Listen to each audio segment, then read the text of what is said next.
Welcome, and thank you again for joining us.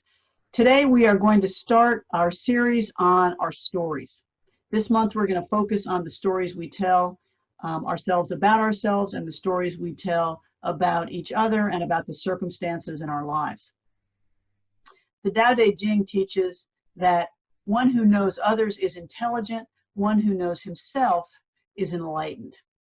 So we're on a search for knowing ourselves, because that is where enlightenment and fulfillment and peace are found.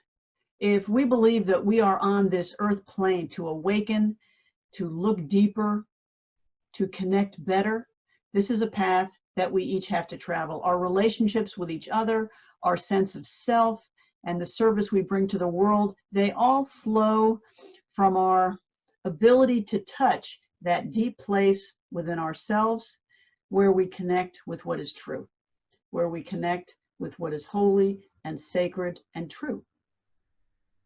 Now, more than ever, we need to bring our full awakening to a world that needs all of us to step up, to be clear channels of the light that each of us is.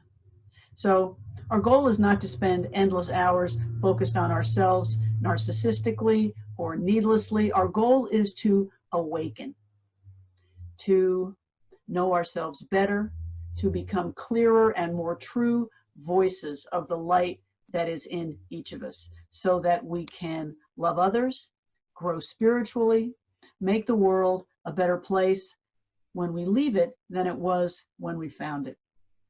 We work to get out of our own way. This is a wonderful, a worthwhile, and a lifelong journey. So today we're talking about the stories, again, that we tell ourselves and that we believe about ourselves and about each other. Now, why do we tell stories? Well, stories are so foundational to the way we see the world. They give us a narrative to make sense of the events of our lives. They give us a sense of identity. We tell them to convey to others where we have been, what we have experienced, and they enable others to share in our own journeys and our own experiences. We communicate in the language of story. I know this is a trial lawyer. When I talk to witnesses and I say, I just need the facts, just the facts, ma'am. I just need the facts. What I invariably get is a story, because we perceive the world through stories. We remember, we understand through stories. We connect using our stories. Our stories can also reveal our divisions. So many have been proud in this country that our national story was a shared one. We are, after all, a country that is not founded on geography. We're a nation that is founded on principle. We have foundational documents that set out these enduring principles governing our civic life. Our founding fathers were children of the Enlightenment. They put their faith in the virtue and the wisdom of the human heart. That's why they call us the Great Experiment. So on holidays, at least in years past, we get together and we still talk about liberty, equality, opportunity. We have parades, we wave the flag, and at least before COVID-19, we got together with family and friends, all of whom shared that story. Those of us with the privilege of living, as the Dalai Lama puts it, close to the center, thought we all shared that story. We were wrong. Since the murder of George Floyd and the too many African American men and women who suffered before him, we have again realized that our story of liberty and opportunity and equality is not shared by all. In many upscale neighborhoods, we see 16-year-old boys, children of privilege. Their only concern is where they're going to go to university or college. In inner city neighborhoods, all too often, we see 16-year-old boys who believe they won't live to see 20. That is a dichotomy which we cannot fathom and which needs to stop. We hear more and more stories of violence and brutality, injury and death, lack of opportunity and callous disregard, all because of the color of one's skin. That story is the story of all of us. That story is part of our national story. It is not a new one. On July 5th, 1852, 168 years ago, Frederick Douglass, who escaped from slavery in Maryland and became a social reformer, abolitionist, writer, and statesman, gave a speech at an event in Rochester, New York, commemorating the signing of the Declaration of Independence. His speech was entitled, "The Meaning of July 4th for the Negro." And this is what he said in part. "I am not included within the pale of glorious anniversary. Your high independence only reveals the immeasurable distance between us. The blessings in which you this day rejoice are not enjoyed in common. The rich inheritance of justice, liberty, prosperity, and independence bequeathed by your fathers is shared by you, not by me. The sunlight that brought light and healing to you has brought stripes and death to me. This 4th of July is yours, not mine. You may rejoice, I must mourn." That was 168 years ago. His story was not being honored, was not included in the fabric of this country that professed to be dedicated to freedom, opportunity, and equality. The story of slavery and oppression was uncomfortable. It didn't fit the image of who we saw ourselves to be, the values we said we embodied, and so the story was put to the side. Now, we have surely progressed as a nation in the ensuing 168 years, but the wound remains, and it will remain open until we collectively heal it by writing and by living a new national story that uplifts and honors all of us in practice, in day-to-day life. Last Wednesday, on our Wednesday discussion group, our community circles, we watched a TED Talk by a speaker named Verna Myers, who spoke about how we become aware of our biases and move to overcome them. Her talk is entitled, "How to Overcome Our Biases, Walk Boldly Toward Them." It's a wonderful talk, and I truly recommend it to whoever hasn't seen it. It's on, you can get it on Google. It's just a TED Talk by Verna Myers. The sad news was that she recorded the talk after the shooting of Michael Brown in Ferguson, Missouri. She said then, "This is the way forward, so this never happens again. We can fix this, so this never happens again." Michael Brown was killed in August of 2014, nearly 6 years ago. How many deaths have we seen since then? So Ms. Myers spoke about bias, and she spoke about discomfort, about judgment, and about misinformation. One of the things she said that stayed with me was that biases are the stories we make up about people before we know who they actually are. Isn't that great? Biases are the stories we make up about people before we know who they actually are. Doesn't that ring true to you? It does to me. When we don't know other people, when our experience is limited, when we don't open ourselves up to connecting with people we may see as the other, what do? We fill in the blanks, and then we decide that our filler is truth. We do it to others, and it's also done to us. My wife and I have a son who's 27, he's going to be 28 in a couple of weeks, whose heritage is Hispanic. When I see him get behind the wheel to head out the driveway, my heart just contracts. I tell him that he needs to drive like an old lady, which is code for that he needs to drive like me. But in any event, that's what I tell him. I tell him to be careful because I know that he can get pulled over just because of who he is, because of how he looks. I tell him life isn't fair. And when he looks at me and says, well, it should be more fair, I have no answers. Life may not be fair, cannot be an excuse for our failure to treat each other with respect, decency, and humanity. It may explain a tsunami. It may explain lightning hitting your house, but we cannot accept its applicability to our relations with each other. So where do we begin? Isn't that what so many folks have been asking? I think first by realizing that we don't know each other's stories, and it's time to learn.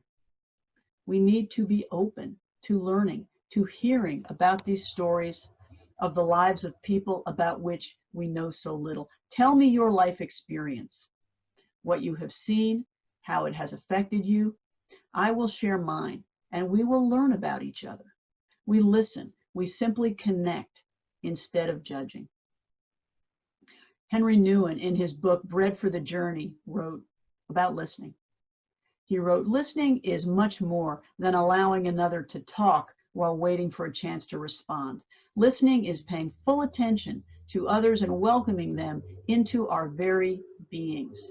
The beauty of listening is that those who are listened to start feeling accepted, start taking their words more seriously and discovering their true selves. Listening is a form of spiritual hospitality by which you invite strangers to be friends, to get to know their inner selves more fully, and even to dare to be silent with you. Listening is a form of spiritual hospitality. It's how we open our hearts, we open our doors to those whom we do not know. It is by listening that we honor and respect the life experience of those we might have seen as the other. It's through listening that we come to see that the stories we have been told and perhaps that we have believed are not complete, do not reflect the truth of this life or that life, his life and her life. We resist the simple solution of the single story, realizing that that person's life, like your own, is nuanced, is complex, and is worth learning about. We widen our circle to include those who don't look like us or have similar life experiences. We don't just include, but we welcome, because when we make these connections, our own lives become so much richer. And you know what happens when we listen to each other's stories? We learn that we really all want the same thing. Happy and healthy kids, a decent job that will let us go as far as our ability takes us, a warm and welcoming place to live, enough food, health care for when we get sick, the ability to enjoy our retirement years. When we realize that about each other, we see that we are so much more alike than we are different, and those walls of fear and judgment can start to come down. The next thing we do is we also examine our stories about ourselves. As we embark on this journey, what are we telling ourselves about our own ability to connect, our own comfort levels, where we thought perhaps that we could not grow, that we could not change, we could not understand, we felt uncomfortable. We learn that we do have that strength. We do have that heart, that willingness to reach out and learn more. We learn what? We learn not to sell ourselves short. We start telling ourselves a new story about ourselves. My daughter, Catherine, whom some of you may know, was facing some challenges a few years ago, and all of a sudden she up and said, well, you know me, build a bridge and go over it. I thought, how wonderful is that? Well, for one thing, it's a great attitude, and I thought we would all do well to do the same. I build a bridge and go over it. It also reflects her story about herself. She builds bridges and then she goes over them. To her, that's who she is, and her belief that that's who she is enables her to do that. We can do that as well as we all move out to make those connections unfamiliar to us. We can see ourselves as people who connect, people who help build those bridges that are so necessary to move all of us into a better future. We see ourselves as people who can join together to write a new collective story, one that includes our pain for sure, but it also includes our new vision, our hope, our shared commitment to build those bridges to better days. We can create this new community where we all can flourish. Dr. King knew this could be done, that the beloved community that he talked about so often could be actually realized and not simply the subject of a utopian dream. He devoted his life to that vision, understanding that all must be lifted up for any of us to be. Here's what he said about that. He said, we are a chain We are linked together, and I cannot be what I ought to be unless you are what you ought to be. This vision was far more than shared goals or strategy. The community represented the love of God in lived reality.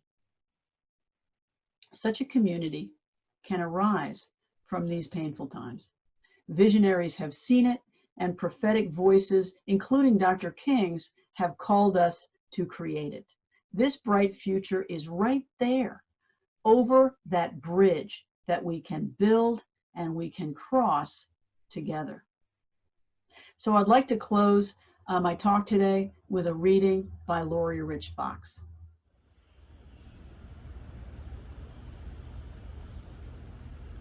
This was written by Julia Butterfly Hill from her book Legacy from Luna. There will always be points along my path that will challenge me with struggles and adversities that seem at first glance too big to take on, too big to change, too big to transform. But as I learned in the most powerful sacred time of my life, the difference is in the doing. We do the right thing because it is the right thing to do, regardless of the outcome. We love with all that we have, even in the face of overwhelming hatred and violence, because we know that love in action is the hope for our world.